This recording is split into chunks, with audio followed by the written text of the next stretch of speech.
Hey friends, this is Marilyn from tarotclarity.com, and this is another deck. This video will be featuring commentary for another deck that I have by Robert M. Place. This is Alchemy and the Tarot. I want to mention ahead of time, there are two cards for the lovers card. One is a bit racy and one is not. So considering my recent strike, I'm going to show the one that's not racy, and I'm not going to show the other one. But bear in mind that there are two cards in the Triumph order for the lover card. Now, I think when I bought this deck, and this is the 4th edition, and it says on here that it's 2015. So I must have bought it sometime around 2015 or 2016. I probably bought the Tarot of the Sevenfold first in 2015 and then liked it and then bought this one. This is the 4th edition.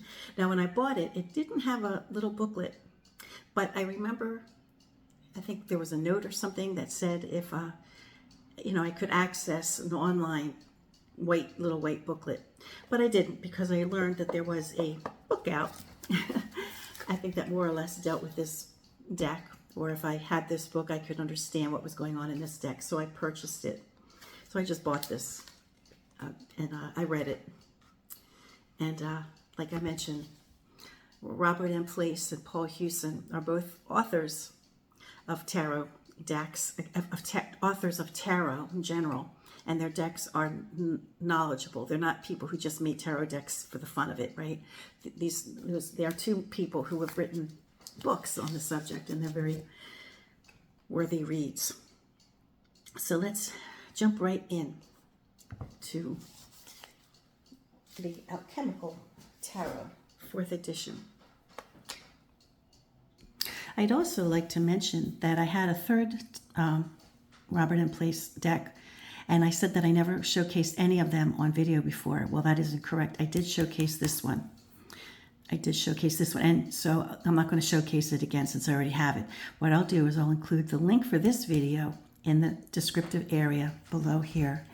And as I mentioned a few times, you guys should always look at my description area, because sometimes I don't say what I'm dropping below in the description area. Sometimes there are links to surprise things. So sometimes you may be rewarded for looking down below. See, here we have the Fool. And it looks, well, I'll be honest with you, I read the book, but I don't retain things like astrological symbols or alchemical symbols, So it's kind of lost on me. And I read the whole thing, and I've read lots of books on it. And at this stage of the game, I'm just not retaining things that I've read in the past, so it's sort of sad, but I can still understand and recognize the Fool when I see the Fool. And in place of a dog, he's got a rabbit. There's the rabbit's hole. He's blindfolded. And he has the feathers in his hair and a walking staff. The Magician, identified as Hermes Trismegistus, putting my finger on there, and with his magical symbols of astrology and his caduceus. And what else do we have here? I think we have represented the 4 suits, the wings of Mercury, the High Priestess, or the female Pope. I think we would recognize her, maybe not as the female Pope, but as the High Priestess. She's got her finger to her mouth as if to say, shh, quiet. And in this deck, apparently, the Triumph cards may be identified as being one of the 4 elements. The thing I liked about Paul Hewson's deck was that the Triumph cards were their own suit. And that's kind of what I really like in a deck, is to consider the Triumph suit as its own suit and not associate it with elements. But some decks do make associations with the elements. So here we have the Empress, a mother and child, in a bountiful landscape, au naturel. the Emperor with his eagle. Did the Empress have her eagle? I don't think I noticed it. No.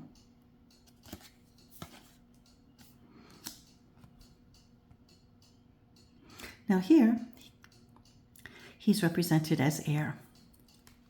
So the individual triumph cards in this suit are associated with the earthly suits.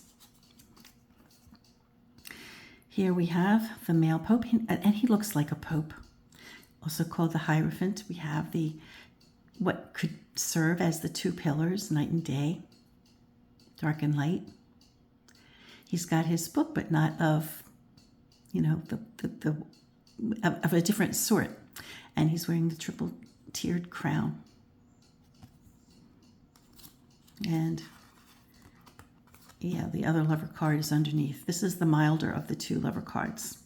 So we have a couple in an affectionate embrace, as we frequently see in lover cards. Although they're not always nude in this particular deck, they are. But it's tastefully done. So I don't think this would be cause for anyone to clutch their pearls. We have Cupid and the couple. The Chariot. Isn't this interesting? We see the back of the charioteer and the horses going in their direction, away from us. This would be very interesting to use in a spread, right? The change of luck, or not the change of luck, excuse me, the direction of advancement can be away from where we are now, not dependent on what is above, below, or on either side.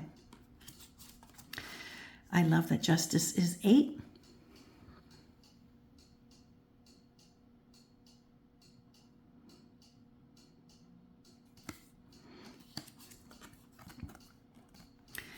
And 9, we have the Hermit with his, not with a hourglass, but with a lantern and a walking stick. We have the footsteps of someone before him. Perhaps we have the Ouroboros. And he's got a crow on his shoulder. And he is an aged individual. Isn't this a lovely Wheel of Fortune?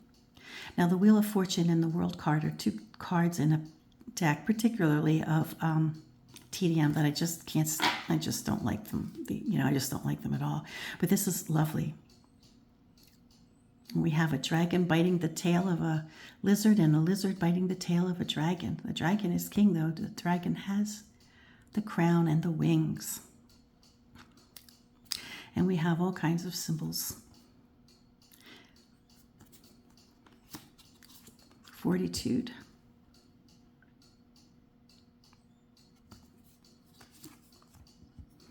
The Hanged One. Interestingly, I did a blog article on the Hanged Prudence, where the hanged man was seen as Prudence, and that they mistook the rope for a snake. If it was making a case, the occultist making a case that Prudence was really the hanged man was really Prudence upright, and that the rope, the snake that coiled his leg, was mistaken for the noose. So I appreciate this nod to history, although it is seen as a man who's being hung, and he has money as though he's like Judas, like a reference to Judas. Now, isn't this the coolest death card? That is pretty sharp. I think one of the reasons that I just don't use this deck, particularly in videos, is because the symbols are all lost on me, and I feel like I can't do it justice if I do a read with it, because I would just interpret it as the images and as I understand the cards, Now, this looks like an alchemical understanding of changing, not just like detoxifying something, but changing something from one to another thing, which I guess you could still see it as detoxification, but it's a little bit different. I love the background from the sun it's almost like there's a current, like there's an indication of the disturbance of the water. Here we have the devil, two-headed, man and woman. And the wings are on the eye of the, so it's peculiar. I mean, I could read the deck, but I'd read it as I understood what the cards meant, and then any clues I could get from what I understood. But since I'm not in, the alchemical stuff is lost on me, I'll be honest. So, I just feel like somebody who knows a lot more than me watching this video would say, oh my God, you don't know anything, despite having read the books. Now, isn't this an interesting take on the Tower? Starting from scratch. Right? It was struck. Perhaps it's no longer useful. It's like, oh no, we got to start all over. At least that's the feel I get from it. Okay, I'm going to put my hands on this one because this is the card that reminded me of the other card in the deck that I got in trouble for, their star card. And I expressed that it reminded me of this card. Now, this has a woman and water coming from her breasts. I'm not the prude. I'm just being careful because I cannot afford 2 strikes. I can't afford to have 2 strikes. But it's interesting that the liquid coming from either breast is different. One looks like blood and the other looks like just water or milk, perhaps.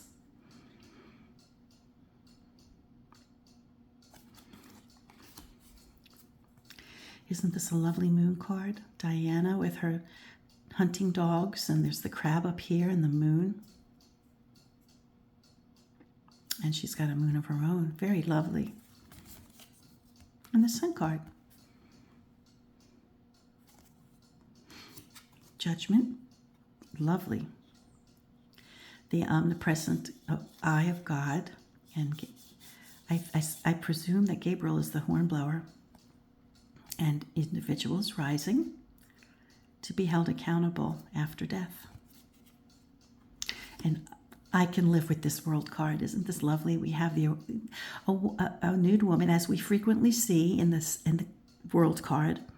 And she, her mandala is not a traditional mandala, but one of a snake, by Ouroboros, right? And the 4 corners have, in place of the 4 apostles, the symbols. So here we have the suit of swords. Ace. We have a snake with a chicken head and a bird going, what the heck? Representing the suit or the element of air.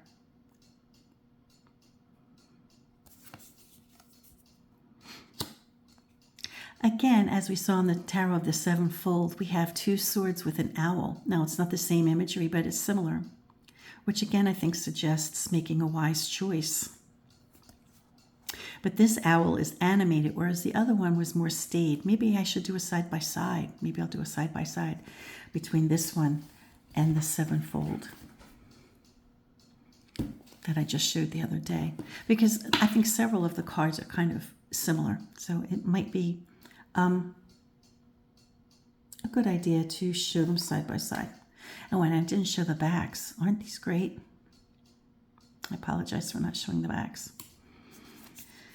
Okay, again, we have the similar 3, the hearts pierced by 3 swords. We have a rose, the bleeding, could be the bleeding heart of Jesus. We have the eye, the omnipresent eye.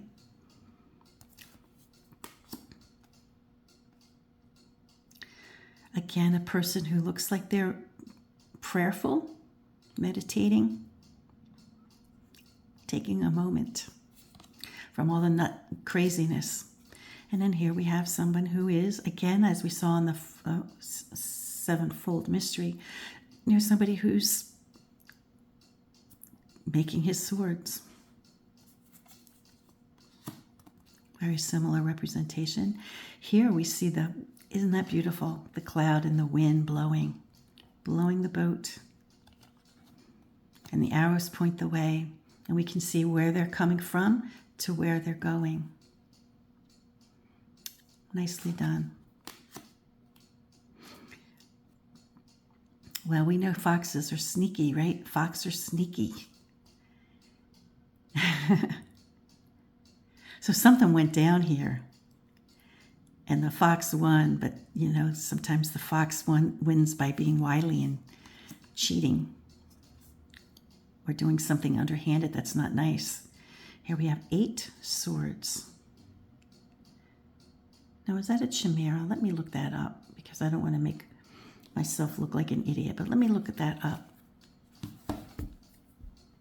Okay, so this creature is not named. It just says a mythical animal made of parts from all 4 of the evangelistic beasts, with the body of a lion, the horns of a bull, a human-like expression, and eagle's wings, is held within this cage and chained to a stake.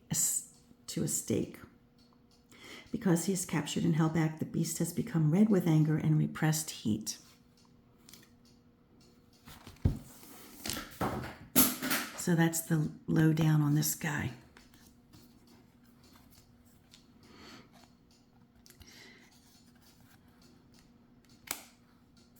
So here we have the 9 of Swords, you know. They're hanging. I guess the person's not in imminent danger, although he or she is feeling the need to defend themselves. Certainly, if these were released, this person would be in a bad situation.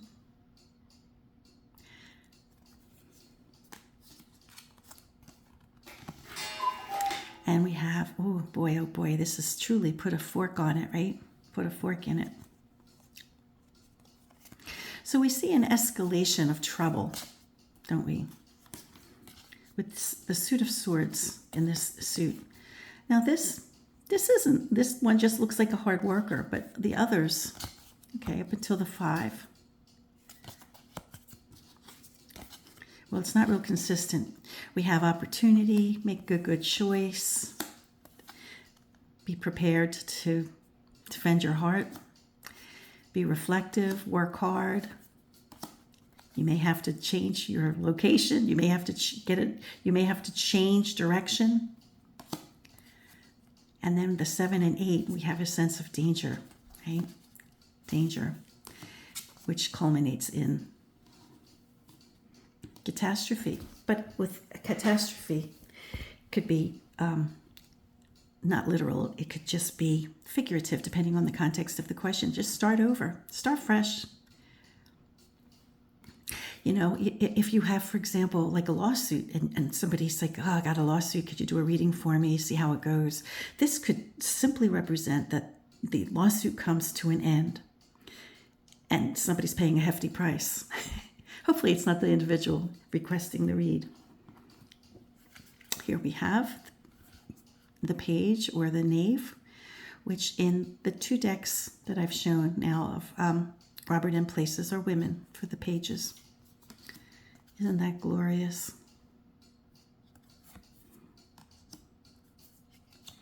The Queen of Vessels, like a mermaid. Queen of Swords, like Minerva. And then the King of Swords. Isn't this card just beautiful? The Ace of Cups. And if we fail to recognize that this is the suit of water, we just have the little thing that says water. Romance in a bubble.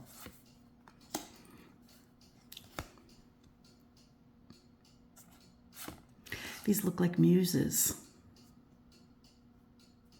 We have 3 balls with different colors. We saw this similarly represented in the Sevenfold Tarot.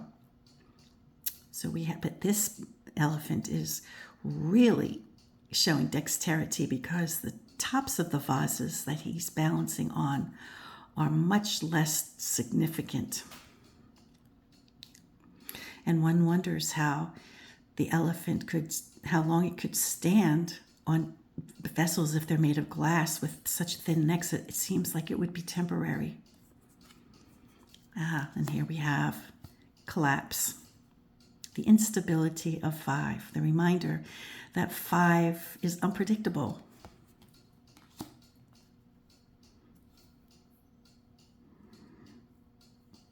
Here we have a figure filling her vessels.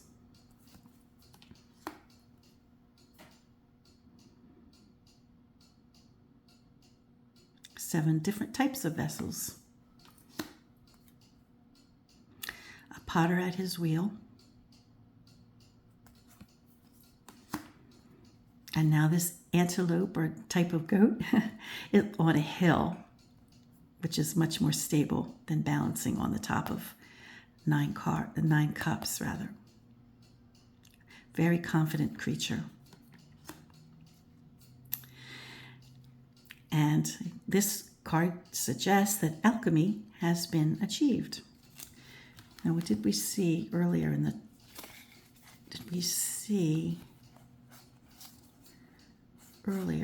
maybe it was another suit. Oh, it was probably in the Triumph cards. We have a Lady of Vessels, Knight of Vessels. I love the fish. And the King of Vessels is the whale. He's the king of the ocean. He's the king of his domain. Let's look again at what the King of Swords was. Okay. So he's the king of his domain. I should have caught that in the beginning.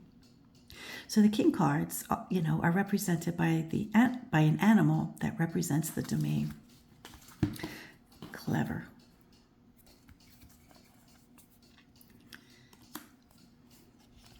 Creative opportunity. Look at that. The spark. Sharing the spark with another. Setting it out.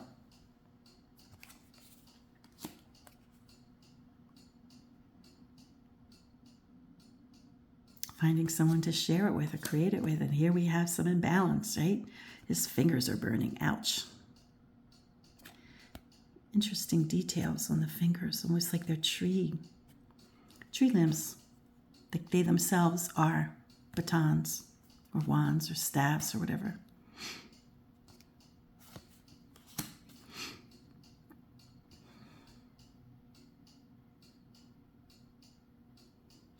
I think this could be understood in a few ways. This is a fight to the finish.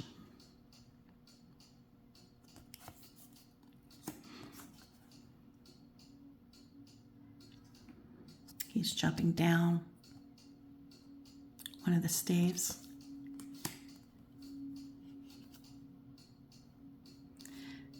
The animal, we saw it in the other deck, the animal met its demise, but is only to be reborn better. The Lady of Staffs, the Knight, the Queen, and the King, in which case we have a lizard. And I think this one is my favorite suit in this deck. The Ace of Coin, represented by a hare. Now, coins represent the finer things that money can buy.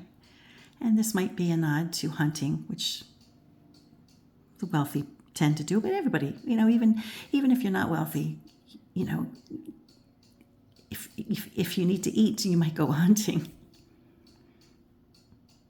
But I think a lot of times the hound and the hare were represented on the coin card to show that it was a pastime of people who had affluence, but I don't think that that's what's being represented here. We have a lion who's taking the head of an eagle or a bird of prey.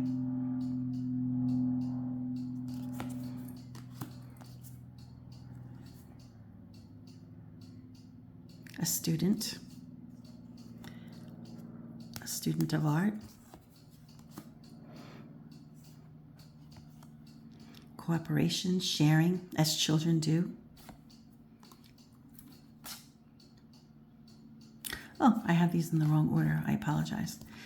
So after this one, a student, then burying, being greedy. You could be burying to save for a time when you need it, or it could be greed. It depends on the context of the question. Here we have the instability of 5. She's asking for help. He's got it. Will he share? And there's a church, and there's plenty, there's plenty there. Looks like a comfortable town. Maybe this person has been chased away. They no longer have the use of a leg. Here we have children sharing. Here we have the ascendants, right? Growing towards achievement. And here we have a master, not of his domain, but in the human sense. Achievement, accomplishment. And here we have overindulgence. Overindulgence of coin, right? You're flashy, tacky.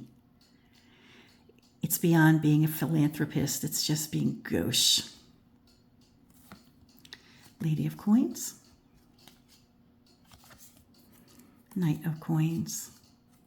Queen of Coins with her cornucopia. Horn of Plenty. And the master of his realm is the Lion. So this is a lovely deck. It really is. It's just like the Tarot of the Sevenfold Mystery. It's large. It's a little bit large. So that's another reason maybe why I haven't pulled it and done readings with it. It's because it's just a little large for my signature spread. But it's a beautiful deck. And as I mentioned, I think one of the reasons why I just never really did a video on it is because even though I've read about the alchemical symbols, I don't retain all that stuff because I might retain a little bit here and there, but I just don't retain all the information. It's just not my approach to the cards. But at any rate, I hope you enjoyed this video. Down below, I'll show the video I did a couple of years ago, apparently, of the Marciano Tarot, which is the only Robert M. Place deck that I did showcase on my channel. And it's got a cool history and all that, so it'd be interesting for you to see. I think you'd like to see this. And until next time, friends, peace, stay well, and please be kind.